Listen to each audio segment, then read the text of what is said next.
Chapter 2, Moving Pulse Systems. Note, if you are not at all familiar with basic electronics, you might find it easier to understand this chapter if you read Chapter 12 first. There are three categories of pulse system and we will consider each in turn. These are dry pulse systems, energy tapping pulse systems and gravity-free energy pulsing systems. Here we will look at systems where an electrical pulse is used to cause the device to operate by creating a temporary magnetic field caused by electric current flowing through a coil or electromagnet as it is often called. Many of these systems are rather subtle in the way that they operate. One very well-known example of this is the motor/generator of Robert Adams. The late Robert Adams, an electrical engineer of New Zealand, designed and built several varieties of electric motor using permanent magnets on the rotor and pulsed electromagnets on the frame of the motor, called the stator because it does not move. He found that if they were configured correctly, then the output from his motors exceeded their input power by a large margin, 800%. The diagram of his motor intended to show the basic operating principle is shown here. If a motor is built like this, then it will most certainly work, but it will never reach 100% efficiency, let alone exceeding the 100% mark. It is only with a specific configuration, which is hardly ever publicized, that high performance figures can be achieved. While Robert has shown several different configurations, in order to avoid confusion I will describe and explain just one of them. I am indebted to several of Robert's friends and colleagues for the following information, and I should like to express my thanks to them for their help and support in bringing you this information. First and foremost, high performance can only be achieved with the clever use of power collection coils. These coils need to be positioned accurately and their power collection restricted to just a very short arc of operation by connecting them to, and disconnecting them from, the output circuit at just the right instant, so that the back EMF generated when the current draw stops, actually contributes to the drive of the rotor, speeding it on its way and raising the overall efficiency of the motor/generator as a whole. Next, the shape of the magnets used is important, as the length to width proportion of the magnet alters the pattern of its magnetic fields. In direct opposition to the diagram shown above, the magnets need to be much longer than their width, or in the case of cylindrical magnets, much longer than their diameter. Further, a good deal of experimentation has shown that the size and shape of the electromagnets and pickup coils has a major influence on the performance. The cross-sectional area of the core of the pickup coils should be 4 times that of the cross-sectional area of the permanent magnets in the rotor. The reverse is true for the cores of the drive coils, as their cores should have a cross-sectional area of just 1/4 of the rotor magnet cross-sectional area. Another point which is almost never mentioned is the fact that big circuit gains will not be achieved unless the drive voltage is high. The minimum should be 48 volts, but the higher the voltage, the greater the energy gain, so voltages in the 120 volts, rectified US mains voltage, to 230 volts, rectified mains voltage elsewhere, should be considered. Neodymium magnets are not recommended for drive voltages under 120 volts. There are several important steps in the way that the Robert Adams motor/generator works, and it is important for you to understand each of the steps. Step 1. A rotor magnet is attracted to the iron core of a stator drive electromagnet. As it approaches the drive electromagnet, the lines of magnetic force from the stator magnet move across the drive electromagnet coil. This generates an electric current in the drive electromagnet coil, and that current is fed back to the battery which is powering the motor/generator. Notice that the movement of the rotor is caused by the permanent magnets being attracted to the iron cores of the drive electromagnets and not by any electric current. The electric flow is going back into the battery and is being caused by the movement of the rotor, which in turn is being caused by the permanent magnets. Step 2. When the rotor turns far enough, the magnets align exactly with the cores of the drive electromagnets. The rotor continues to rotate because of its inertia, but if we do nothing about it, the rotor magnet attraction to the drive electromagnet core will act to slow it down and then drag it back to the drive coil core. We want to prevent that, so we feed a small amount of current into the drive electromagnet coils, just enough current to stop the backward drag of the rotor magnets. This current is not to push the rotor magnets away, it is just enough to prevent the rotor being slowed down. Step 3, when the rotor magnet has moved away far enough, the current being fed to the drive electromagnets is cut off. As happens with any coil, when the current is cut off, a large reverse voltage spike is generated. That voltage spike is rectified and fed back to the battery. The system so far produces a spinning rotor for very little current draw from the battery. But we want the system to provide us with excess electrical output, so for that, 4 additional electromagnets are added around the rotor. These output coils are mounted on a non-magnetic disc which can be rotated to adjust the gap between the drive coils and the output coils. Like the rotor magnets, the output coils are spaced evenly around the circumference of the rotor at 90-degree intervals. Step 4, surprisingly, the output coils are switched off for most of the time. This sounds mad, but it most definitely isn't mad.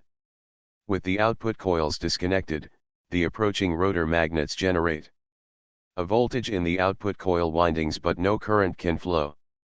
As no current is flowing, no magnetic field is generated, and so the rotor magnets just pull directly towards the output coil iron cores. The maximum output coil voltage is when the rotor magnets are aligned with the output coil cores. At that instant the output switch is closed and a strong pulse of current is drawn off, and then the switch is opened again, cutting off the output current. The output switch is closed for only 3 degrees or so of the rotor's rotation, and it is off again for the next 87 degrees, but the opening of the switch has a major effect. The switch being opened cuts off the current flowing in the output coils, and that causes a major reverse voltage spike, causing a major magnetic field which pushes the rotor on its way. That voltage spike is rectified and passed back to the battery. The rectification of every possible spare voltage pulse as described returns 95% of the drive current to the battery, making this an extremely effective motor/generator. The performance can be further enhanced by rotating the set of output coils to find their optimum position and then locking the disc in place. When properly set up, this generator has an output current which is 8 times greater than the input current. Notice that the cores of the generator pickup coils are very much wider than the cores of the drive coils. Also notice the proportions of the magnets, where the length is much greater than the width or diameter. The 4 generator windings are mounted on a single disc, allowing them to be moved through an angle to find the optimum operating position before being locked in position, and the 2 drive coils are mounted separately and held clear of the disc. Notice also that the power pickup coils are much wider compared to their length than the drive coils are. This is a practical feature which is explained in greater detail later. The DC input is shown passing through Robert's custom-made contactor switch, which is mounted directly on the shaft of the motor/generator. This is a mechanical switch which allows an adjustable on/off ratio, which is known as the mark/space ratio, or, if the on period is of particular interest, the duty cycle. Robert Adams indicates that when the motor is running and has been adjusted to its optimum performance, then the mark/space ratio should be adjusted to minimize the on period and ideally get it down to about 25%, so that for 3/4 of the time, the input power is actually switched off. There are various ways of achieving this switching while still having a very sharp turn on and turn off of the power. Robert considered mechanical switching of the drive current to be a very good option, although he was not opposed to using the contact to power a transistor to do the actual switching and so reduce the current through the mechanical contacts by a major factor. His reasons for his preference for mechanical switching are that it gives very sharp switching, needs no electrical power to make it operate, and it allows current to flow in both directions. The current flow in 2 directions is important because Robert produced various ways of getting the motor to feed current back into the driving battery, allowing it to drive the motor for long periods without lowering its voltage hardly at all. His preferred method of switching is shown here.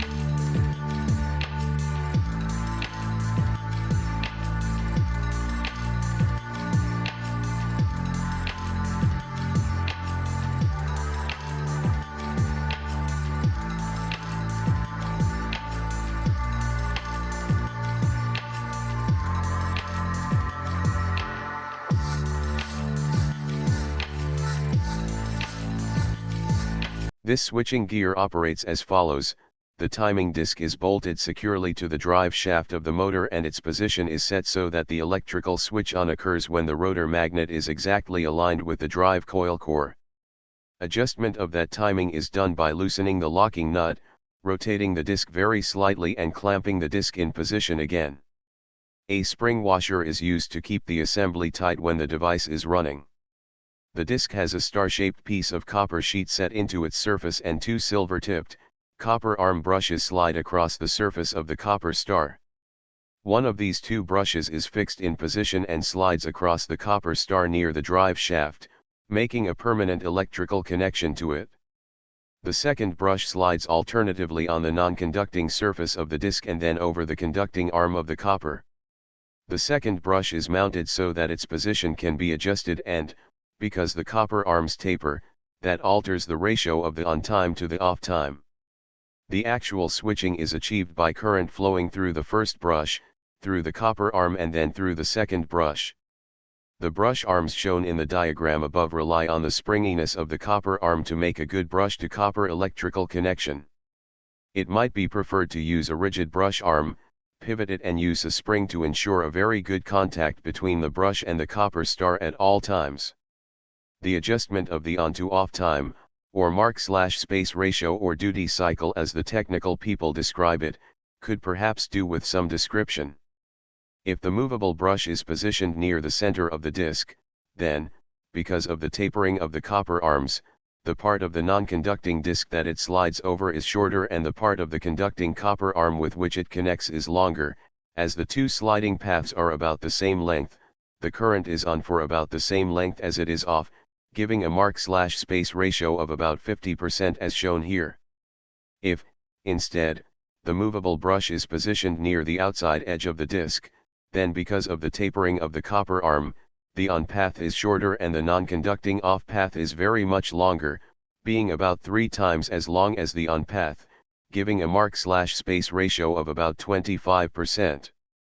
As the movable brush can be positioned anywhere between these two extremes, the mark/space ratio can be set to any value from 25% to 50%. The two brushes can be on the same side of the drive shaft or on opposite sides as shown.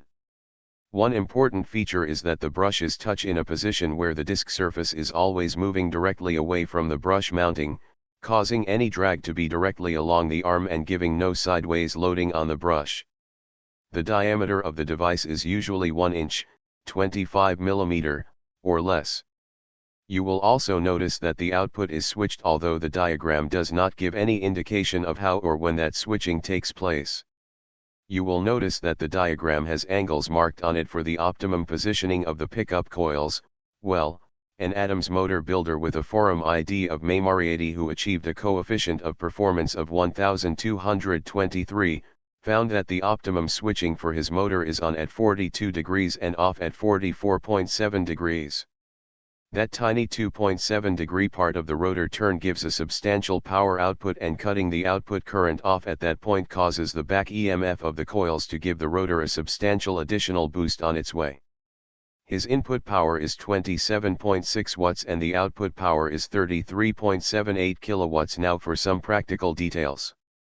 It is suggested that a good length for the power pickup coils can be determined by using the paper clip test.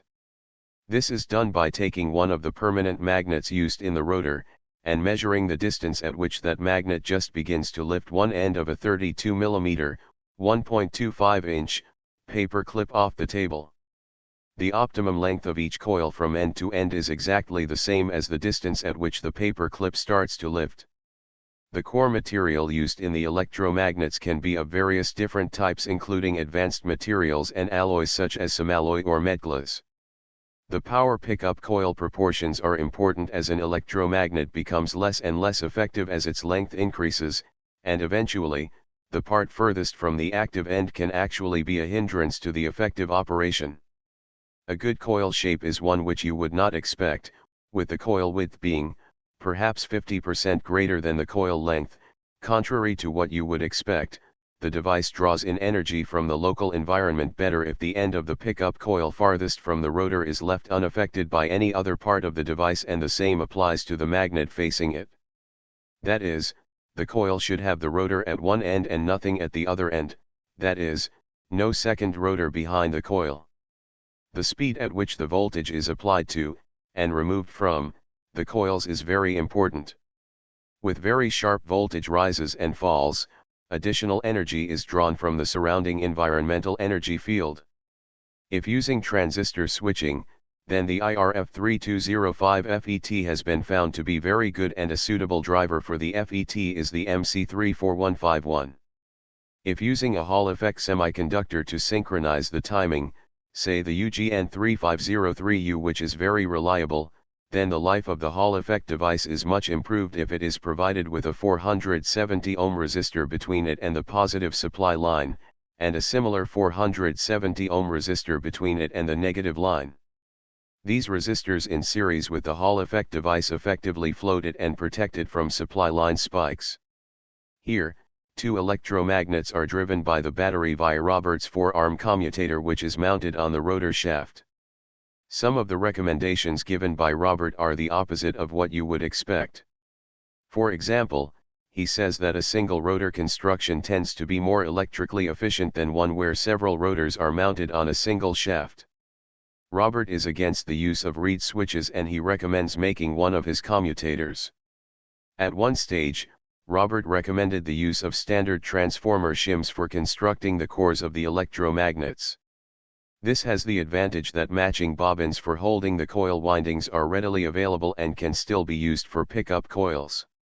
Later on, Robert swung towards the use of solid cores from the old PO Series 3000 telephone relays and eventually said that electromagnet cores should be solid iron.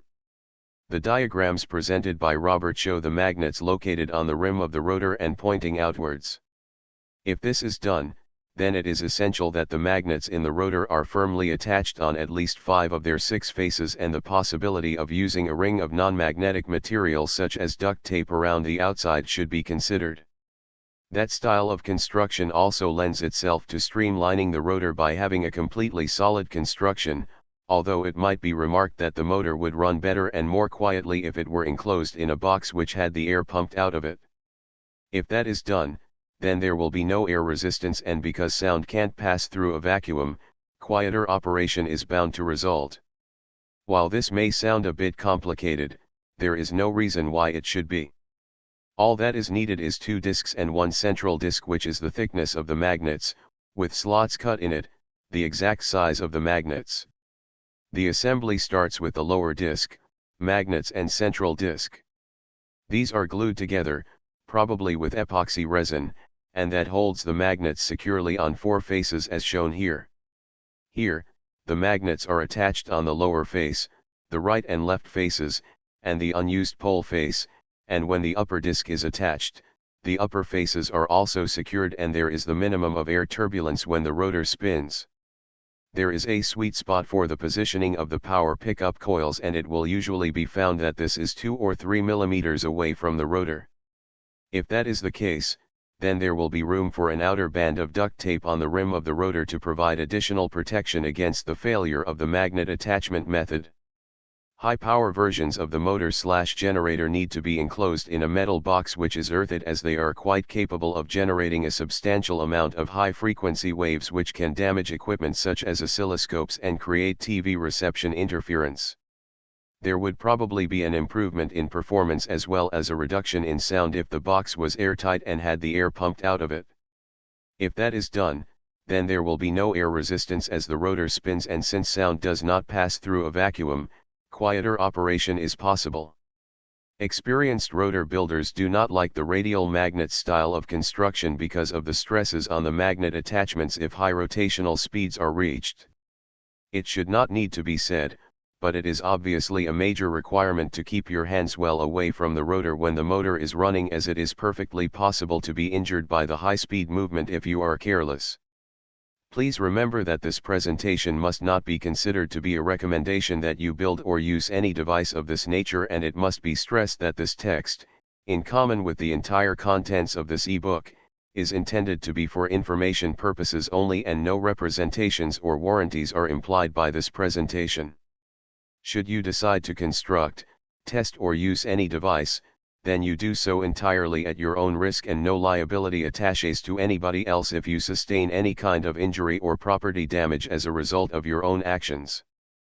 Because of the mechanical stresses caused during rotation, some experienced constructors feel that the magnets should be embedded in the rotor as shown here, where they are kept well clear of the rim of a rotor which is made from a tough material. This is so that the outer strip of the material prevents the magnets breaking loose and becoming dangerous high-speed projectiles, which at best would destroy the electromagnets and at worst could injure someone quite badly. It needs to be remembered that the proportions of the magnets are for the magnet length to be more than the diameter, so in cases like this where circular magnet faces are to be used, the magnets will be cylindrical and the rotor needs to have a significant thickness, which will depend on the magnets which are available locally. The magnets should be a tight push fit in their holes and securely glued in place. Robert Adams has used this construction style as well. However, if an arrangement like this is used, then there will be a substantial sideways pull on the rotor as it reaches the electromagnet core, tending to pull the magnets out of the rotor. It is important that the rotor should be perfectly balanced and have the minimum amount of bearing friction possible. This calls for precision construction and either roller or ball bearings. The construction style shown above has the distinct advantage that it has an open end to both the magnet and the coils, and this is believed to facilitate the inflow of environmental energy into the device. When getting ball race bearings for an application like this, please be aware that closed bearings such as these are not suitable as supplied. This is because this type of bearing is usually packed with dense grease which completely destroys its free motion, making it worse as a bearing than a simple hole and shaft arrangement. However, in spite of this, the closed or sealed bearing is popular as the magnets tend to attract dirt and dust, and if the device is not enclosed in a steel box as is necessary for the high-power versions, then having the seal is considered to be an advantage. The way to deal with the grease packing is to soak the bearing in an isopropyl solvent cleaner to remove the manufacturer's grease, and then, when it has dried out, lubricate the bearing with 2 drops of a high-quality thin oil. If it is intended to house the motor/generator in an earthed, sealed steel box, then an alternative type of bearing which might be suitable is an open design like this, especially if the air is removed from the box. Some constructors prefer to use ceramic bearings which are supposed to be immune to dirt. One supplier is http://www.bocabearings.com/main1.ASBX?P=docs&ID=16, but as with everything else, these choices have to be made by the builder and will be influenced by his opinions. I'm not sure where it came from, but here is a circuit diagram showing a transistor drive and the return of the back EMF of the drive coils to the driving power supply. Using this method, about 95% of the drive current can be returned, lowering the current draw enormously. The diode feeding the power back to the supply is a Schottky type because of its high-speed operation. It needs to be able to handle the peak pulse power and so should be one of the more robust types. What this circuit does not have is the very important switching on the output coil circuit. Another strange item is the way that the FET sensor is arranged with 2 sensors rather than 1 and with an additional battery. While it must be admitted that the current draw of the FET gate should be very low, there still does not seem to be much reason to have a second power supply. One other peculiarity in this diagram is the positioning of the drive coils. With them offset as shown, it has the effect of them being at an angle relative to the rotor magnets. It is not at all clear if this is an advanced operating technique or just poor drawing. I am inclined to assume the latter, although I have no evidence for this other than the circuit design and the low quality of the original drawing, which had to be improved considerably to arrive at the diagram shown above. The coil generator output should be fed into a capacitor before being passed to whatever equipment is to be powered by the device. This is because the energy is being drawn from the local environment and is not conventional energy. Storing it in a capacitor converts it to a more normal version of electrical power, a feature which has also been mentioned by Don Smith and by John Bedini, although their devices are quite different in operation. The DC resistance of the coil windings is an important factor. The overall resistance should be either 36 ohms or 72 ohms for a complete set of coils, whether they are drive coils or power pickup coils. Coils can be wired in parallel or in series/parallel. So, for 72 ohms with 4 coils, the DC resistance of each coil could be 18 ohms for series connected, 288 ohms for parallel connected, or 72 ohms for connection in series/parallel, where two pairs of coils in series are then wired in parallel. To help with assessing the wire diameter and length which you could use, here is a table of some of the common sizes in both American wire gauge and standard wire gauge.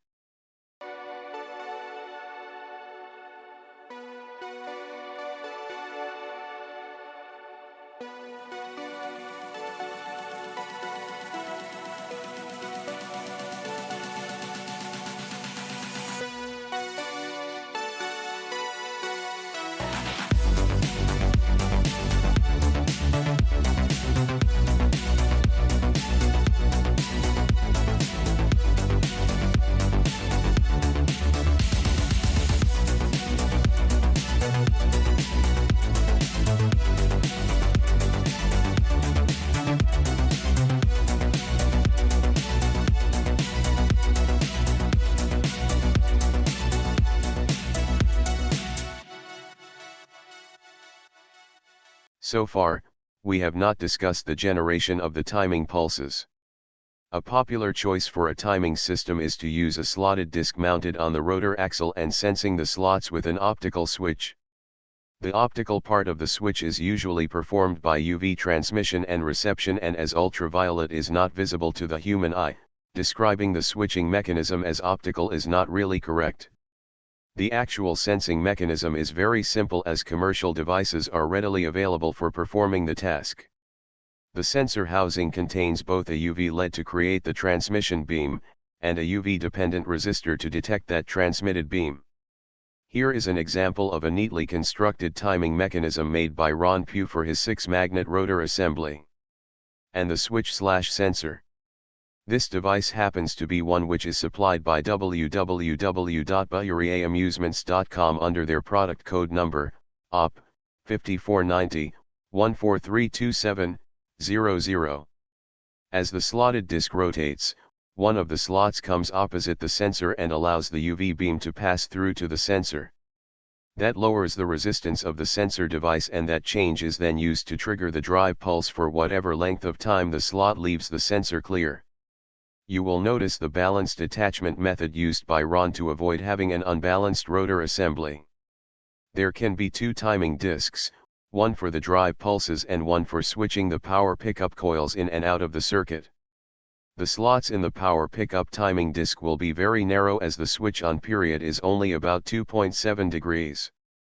For a 6-inch diameter disc where 360 degrees represents a circumference length of 18.85 inches, 478.78 mm, a 2.7 degree slot would be only 9/64 inch, 3.6 mm, wide.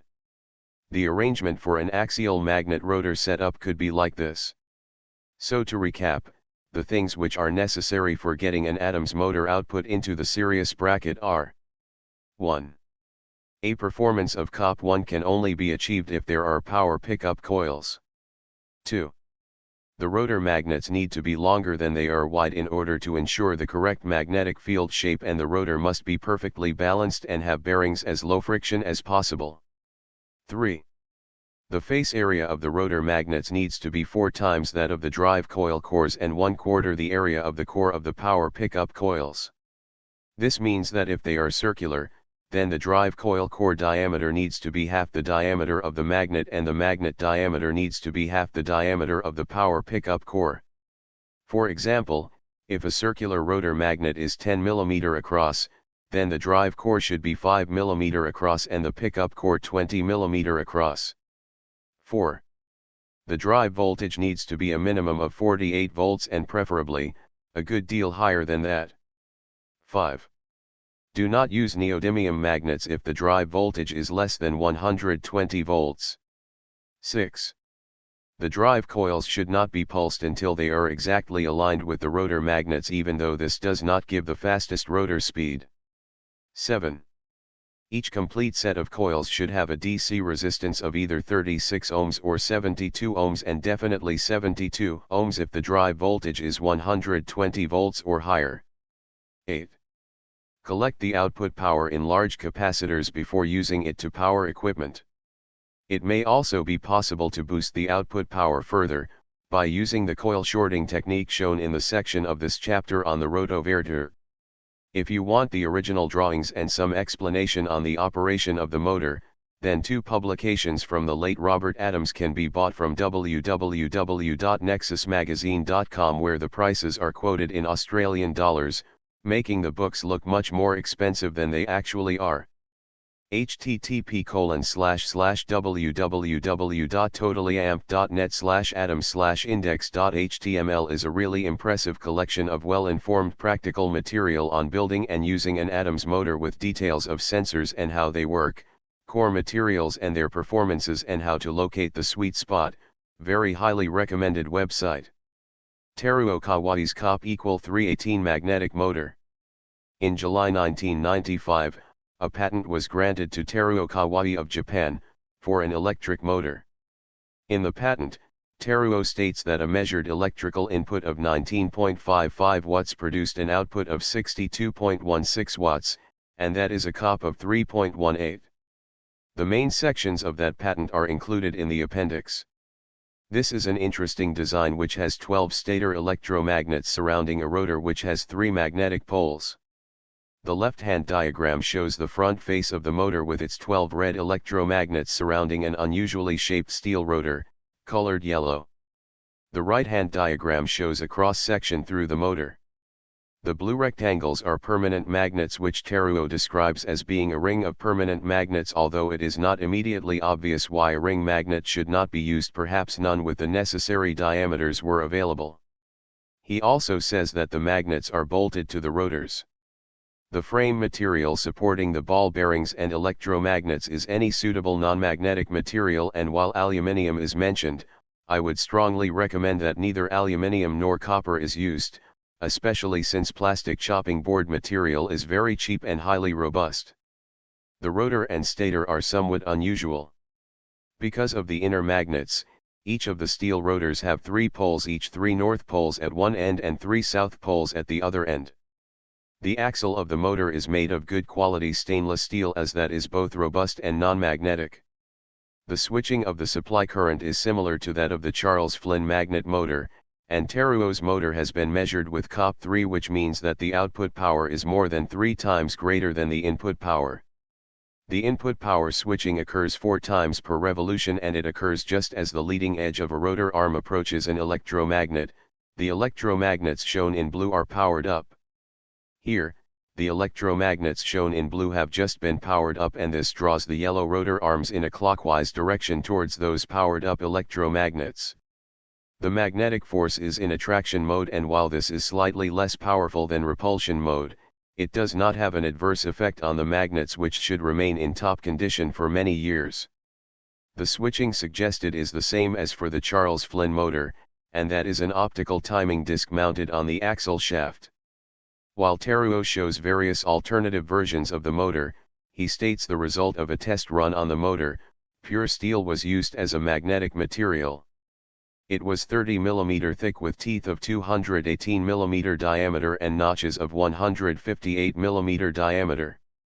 A 1000 Gauss ferrite magnet was used as the permanent magnet.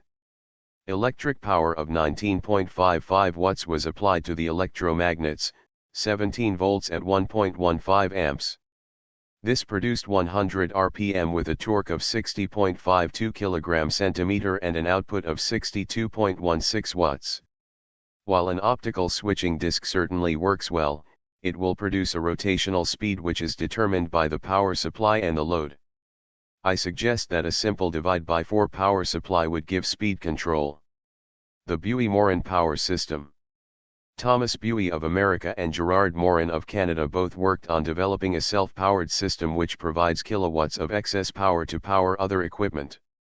Thomas feels strongly that water and Electricity are part of a person's rights and not a privilege which has to be paid for. They developed this self-powered generator in order to supply the electric needs of a household. First, we need to know what sort of power is used by typical household appliances. Perhaps this illustration might help. 10 watts mobile phone. 30 watts radio. 50 watts fan. 100 watts bulb. 150 watts television set. 600 watts refrigerator. 1500 watts kettle. 1800 watts deep fat fryer. 2000 watts electric fire. 2250 watts washing machine. 2500 watts tumble dryer. 3000 watts to 6000 watts cooker. 3000 watts shower. 3000 watts air conditioning. These power levels are only approximate as many devices have different power settings which the user can select. For example, in Iraq during the night, some households have communal air conditioning of only 1000 watts, Americans have daytime air conditioning of at least 3000 watts, while in Britain almost no households have any kind of air conditioning, while some adults in India don't know what an electric fire is. Anyway, it would be nice to be able to power electrical equipment without having to pay for electricity, and that is what this system allows you to do, whether it is the 120 volt 60 cycles per second used in America or the 240 volt 50 cycles per second used in the rest of the world. The self-powered electricity generator which can provide you with free electricity is essentially very simple in outline. A battery is used to power a standard DC to AC inverter. Then the voltage is stepped up to around 400 volts. Next, a special controller is used to feed that 400 volts to a powerful motor at high frequency, and finally, the motor is used to spin an AC generator called an alternator which produces the electricity which we want. Part of that electricity is fed back to the battery and inverter input in order to make the system self-powered. The magic is caused by the high voltage and the high-speed pulses with which that voltage is applied to a carefully chosen type of motor. With 700 watts of input power, the system puts out 10,000 watts of power. The most important components of this system are the controller and the motor. You are probably familiar with the most common type of motor, which is a single-phase motor, but the more powerful motors used in industry are three-phase motors. There are several varieties of three-phase motors, but the one which we want to use has 36 coils connected as 3 sets of 12 windings in parallel. This is a very powerful arrangement, as sending one pulse of current to each of these 3 chains only advances the motor by 30 degrees. There is a continuous ring of magnets immediately outside the coils. This motor is used in a Samsung washing machine. A three-phase motor sounds very technical, but it really isn't. It is just a motor which has 3 sets of drive coils instead of just one coil. So, the motor has effectively just 3 coils in it, and it is made to go round by pulsing the coils in order, that is coil 1, then coil 2, then coil 3, then coil 1 again, and so on. The more rapidly the coils are pulsed, the faster the motor rotates, and in this system that rotation can be very fast indeed. The pulsing of those 3 coil sets one after the other in sequence, is done by the controller unit, which is a key component in this design. The motor is a permanent magnet, synchronous motor which has no sensors built into it. That sounds ever so impressive, but it is actually the cheapest type of three-phase motor, and because it has no sensors, it is the most difficult to drive reliably. There are several varieties of three-phase motors, but the one which we want to use has 36 coils connected as 3 sets of 12 coils in parallel. The controller consists of 2 parts. The first is an Arduino board, which is a general-purpose development board, essentially a simple computer which can be programmed from an ordinary PC or laptop. It holds the program in its memory and runs it whenever it is instructed to do so. The second part is an electronics link between the Arduino board and the motor. That link boosts the power fed to the motor using high-power transistors which can feed high currents to the motor, and some other wires which feed information back to the Arduino board to give it full control of what is happening with the motor. The Arduino program powers the motor coils in sequence, and as well as that, it senses the position of the actual rotor as it spins. It does that by sensing the voltages in each of the 3 coil sets at all times. At the website here, https://www.spares.co.uk/product/es1578438/washing machine motor. The motor is offered at 150 pounds, and here. https://www.buyspares.co.uk/washing machine/samsung/catalog. It is not necessary for you to become an expert programmer of an Arduino board, as the program used is provided for you here. A good instruction video on programming the Arduino Uno board is shown here. https://www.youtube.com/watchv=50tmqr5hgje. The Arduino code is shown below is from https://simplecircuit.com/Arduino sensorless BLDC motor controller ESC/ but can be downloaded as a text file from www.freeenergyinfo.com/arduino.txt. The Arduino board looks like this.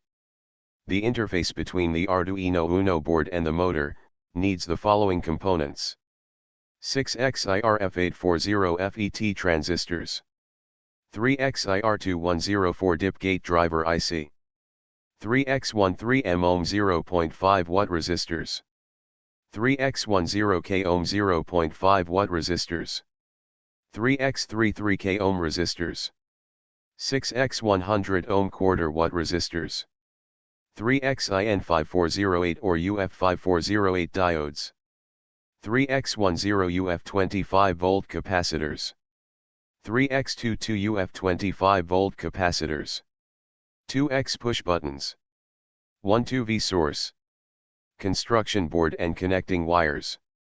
These components are connected up like this. We need to connect this Arduino Uno up to drive one of the 3 phases of our 3-phase motor. So to do that we will use an IR2104 driver chip and an IRF840 field effect transistor, FET, to feed our 400 volt power supply to the motor at some 14,800 pulses per second. So, the power drive for the first phase is like this. The 1N5408 diode can handle high voltages and so protect the 12 volt section of the circuit from the high voltage section feedback. The power drive for the second phase is. But we also need to provide the Arduino board with feedback information to let it know where the motor is in its rotation. That is done by sensing the phase connections to the motor like this. The 1N5408 diode can handle high voltages and so protect the 12 volt section of the circuit from the high voltage section feedback. The power drive for the second phase is. And the power drive for the third phase is. But we also need to provide the Arduino board with feedback information to let it know where the motor is in its rotation. That is done by sensing the phase connections to the motor like this. First, a word of warning here. You can get a shock from any voltage above 30 volts. If the voltage is alternating current at a frequency under 100 cycles per second, as is supplied by your mains wall socket, then that shock can be serious. The power supply described here is very easy to understand and to make, but if you get a shock from it, that shock is very likely to kill you. Disclaimer: you are responsible for your own actions.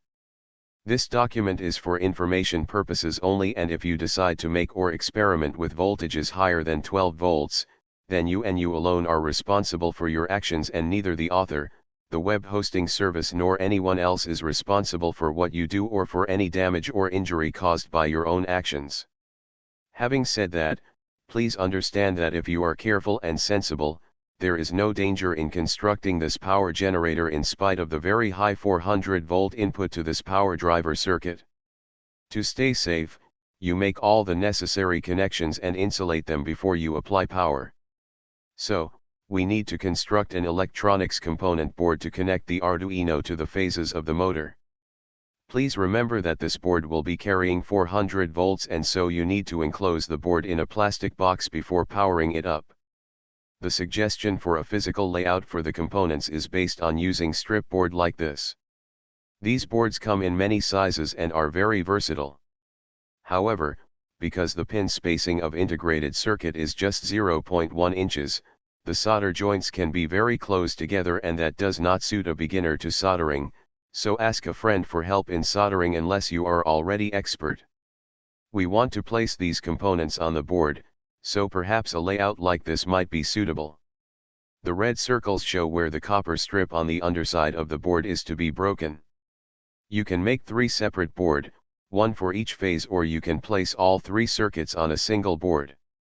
Integrated circuits are heat sensitive, so I suggest that you use a socket and solder it in place and then plug the chip into the socket when everything is cool. An 8-pin socket looks like this. Here is a possible physical layout for the Arduino/motor interface using a piece of strip board with 31 copper strips each with 39 holes in it.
Thomas Buie describes the power supply method which he has used successfully in the past. It is a very simple arrangement which uses readily available parts which can be purchased easily through the internet. First, there is a car battery, and that feeds an inverter like this particular unit, which is an European inverter which produces anything from 220 to 240 volts with powers of 2000 watts continuous and 4000 watts peak output. It is also cheap at £25 delivered, and it has 2 handy USB output power sockets as well. However, we want 400 volts or more at 1 amp or more, and as that is some 800 watts for a 12-volt inverter like this, so Thomas has used a transformer to step the voltage up higher. Getting a transformer like this is not at all easy, as very few people want a 400-volt power supply. The rectification is very straightforward. A possibility which bypasses the need for a transformer of that type would be to use a voltage doubler circuit to raise the inverter output up to 440 volts or so, the diodes being, say, 1N5408 or UF5408, which can handle 1000 volts at 3 amps, which is a good deal more than is needed for the system. The disadvantage of doing that is that the output is effectively only a half-wave power supply. The capacitors would be 400 volts each, and so the output capacitance would be safe for anything up to 800 volts. The transformer in the diagram is inside the inverter, and V in the diagram would be 220 volts, giving an output of 440 volts. One possibility which avoids the need for a transformer and still provides a full-wave rectified 440V output is to use 2220V inverters. In this arrangement, both inverters are supplied by a single car battery and the output is 440 volts. Each inverter supplies only half of the wattage. It is suggested that a method which skips both the inverter and the transformer would be to use a DC chopper circuit, which could take the 12 volts from the car battery and produce a 400 volt 20 kHz output directly in one operation. A DC chopper of that type looks like this. While a DC chopper power supply is not suitable for all applications, it is felt that this cheap unit costing US $35 from https://s/click aliexpress.com/e/1rhgpqc would be suitable for this generator project. While the circuit wiring is shown above, we need a physical board with the electronic components attached to it.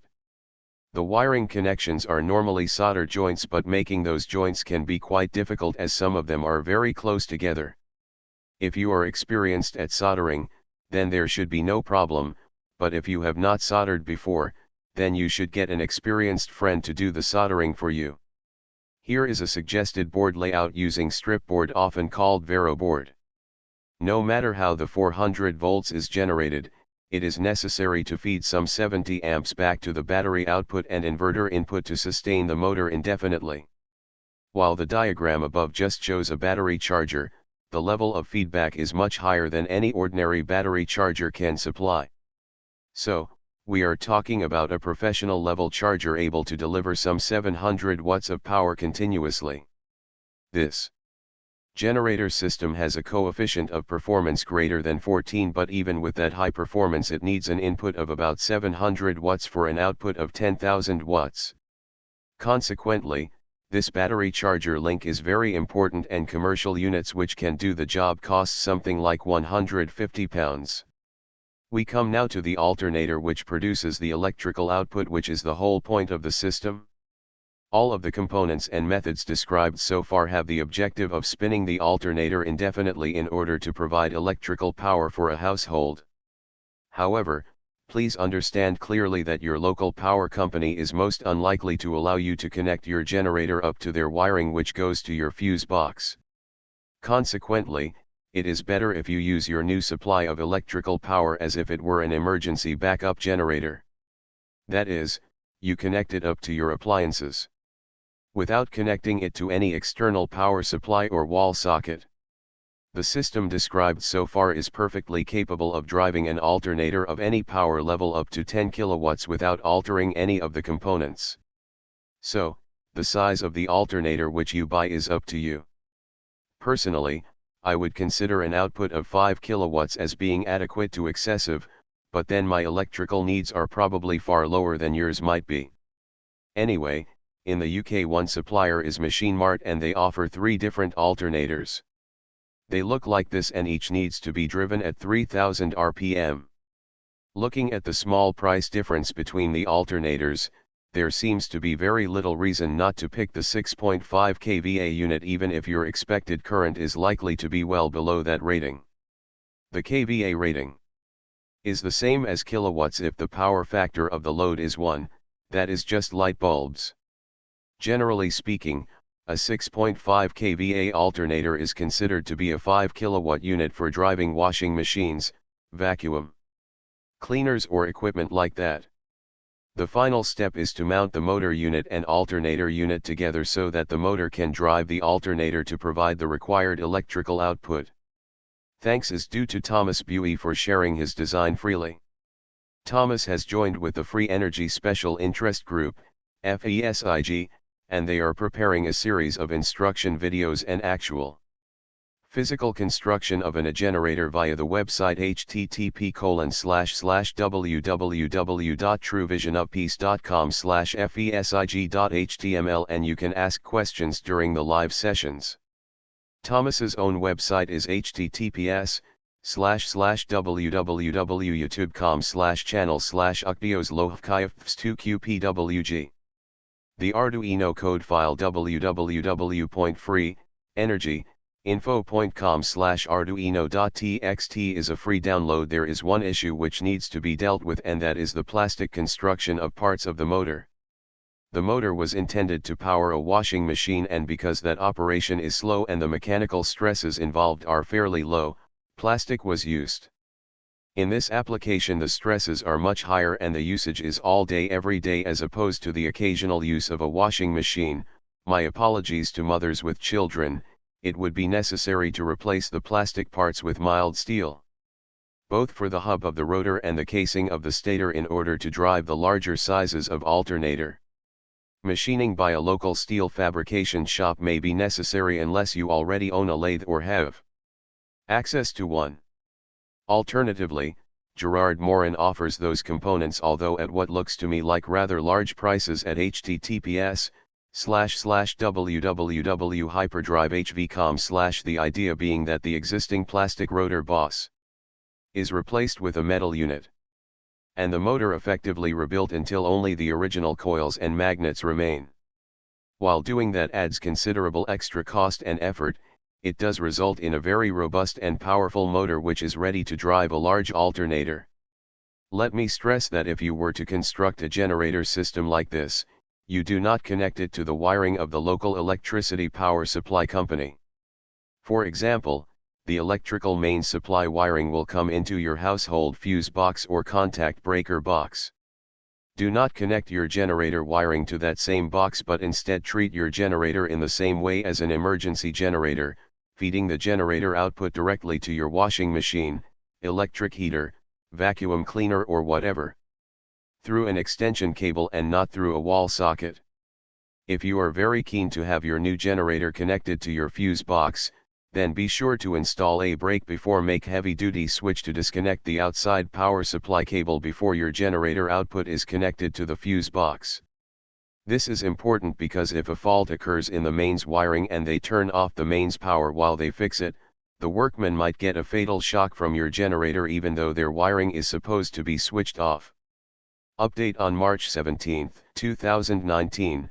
It has been pointed out that this possible version of the interface board which goes between the Arduino and the 400-volt drive to the three-phase motor has one feature which could be considered to be a potential weakness.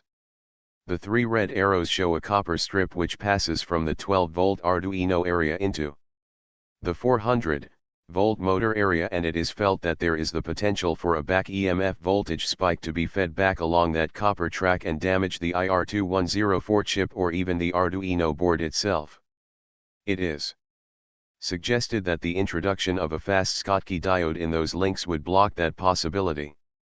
For that we would need a Schottky diode which can withstand the 400 to 500 volts which gets fed to the motor and the current needed by the motor. The Mouser supplier of electronic components has a range of such diodes. For example, SCS306AHGC9 rated at 650 volts, 6 amps and 46 watts, sells for £2.91. SCS308AHGC9 rated at 650 volts, 8 amps and 57 watts, sells for £3.47. SCS310AHGC9 rated at 650 volts, 10 amps and 71 watts, sells for £4.04. SCS312AHGC9 rated at 650 volts, 12 amps and 78 watts, sells for £4.76. SCS315AHGC9 rated at 650 volts, 15 amps and 93 watts, sells for £5.08. SCS320AHGC9 rated at 650 volts, 20 amps and 115 watts, sells for £6.17. The packaging is like this. So, if we are to take the advice which recommends one of these diodes placed in line with lines which lead out to each phase of the motor, then the board layout would change to this.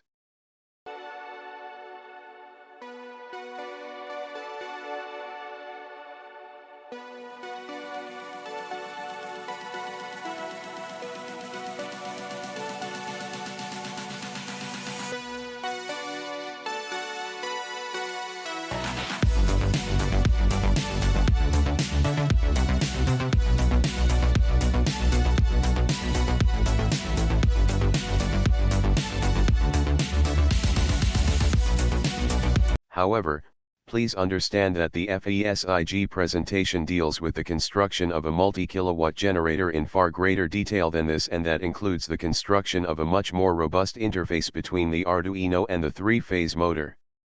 That interface does not use the IR2104 chip but instead constructs the interface using discrete components which are believed to be much more robust than the IR2104 chip.